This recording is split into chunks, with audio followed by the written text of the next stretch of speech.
আসসালামু আলাইকুম। শুভ সকাল।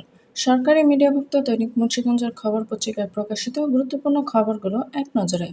আজ শুক্রবার 2 আগস্ট 2024 খ্রিস্টাব্দ, 18 শ্রাবণ 1431 বঙ্গাব্দ, 26 মহরম 1446 হিজরি। এবার শুনুন পত্রিকার আলোচিত খবরগুলো।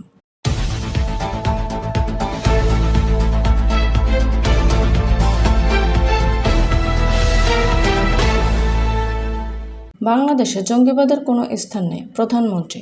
প্রাকৃতিক সম্পদের উন্নয়নে ন্যাচারাল ক্যাপিটাল ম্যাপিং করেছে সরকার, পরিবেশ মন্ত্রী। ইসলামের উন্নয়ন করে ধর্মীয় কর্মকাণ্ডকে যথাযোগ্য মর্যাদায় আসীন করেছেন অ্যাডভোকেট সোহানা তাহমিনা। জেলা সদরে পদ্মা তীরে দেখা দিয়েছে নদী ভাঙন। গজরে ভুয়া পরিচয় প্রতারক চক্র হাতিয়ে নিয়েছে 2 মুক্তিযোদ্ধার টাকা। মুন্সিগঞ্জে কাগজে পরিবেশন করা খাবারে বাড়ছে স্বাস্থ্য ঝুঁকি। ঢাকা মাওয়া এক্সপ্রেসওয়েতে গাড়ি নিয়ন্ত্রণ হারিয়ে নিহত 2। সিরাজদিখানে বালুরচর বাজার সড়কে জলাবদ্ধতা, ভোগান্তিতে মানুষ। জেলা জুড়ে অবৈধ বালু ভরাটে কমছে আবাদি জমির পরিমাণ। পাঁচগাঁওয়ে কাঠের পুলে হাজারো গ্রামবাসীদের যাতায়াত।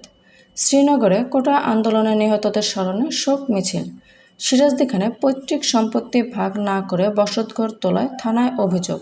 সিরাজদিখানে নিত্য প্রয়োজনীয় পণ্যের মূল্য বৃদ্ধি, বিপাকে মানুষ। আবদুল্লাপুরে টিসিবির ন্যায্য মূল্যে খাদ্য সামগ্রী বিক্রি কার্যক্রম পরিচালিত। জেলা সদরে ভিটে জমিতে পান চাষ করে লাভবান কৃষক। সিরাজদিখানা ফার্মেসিতে ইনভয়েস ছাড়া ঔষধ আমদানি ও বিক্রি। দেশের অধিকাংশ স্থানে বৃষ্টিপাতের সম্ভাবনা। স্থগিত এইচএসসি পরীক্ষার রুটিন প্রকাশ। এমনই নিত্য নতুন সকল খবর সবার আগে পেতে অভিযাত্রা চ্যানেলটি সাবস্ক্রাইব করে পাশে থাকা বেল আইকনটি ক্লিক করে আমাদের সাথেই থাকুন। ধন্যবাদ।